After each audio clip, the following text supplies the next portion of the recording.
Hello everyone. In today's video, I'm going to show you how to fix Instagram. This song isn't available in your country. First, open the Play Store on your mobile device.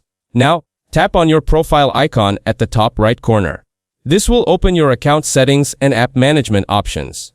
Here, tap on Manage Apps and Device to see which apps need updates. Next, tap on Updates. This will show all apps that have new versions available. If Instagram has an update available, tap Update. Updating ensures you have the latest features and fixes any bugs that may block songs. Once updated, go back to the Play Store and search for a VPN app. A VPN can change your device's location so Instagram thinks you're in a different country. Find any VPN like SuperVPN and tap Install. Now open the VPN app. Then, select the country you want to connect to choose one where Instagram Music is available and tap Connect.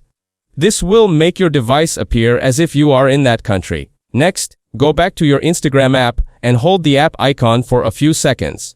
Tap on the info icon that appears. This will open app settings where you can manage storage and other options. Here, tap on Storage and Cache. Finally, tap on Clear Cache. This removes old temporary files and helps Instagram load songs without errors. That's it. Thanks for watching. Don't forget to like and subscribe for more videos.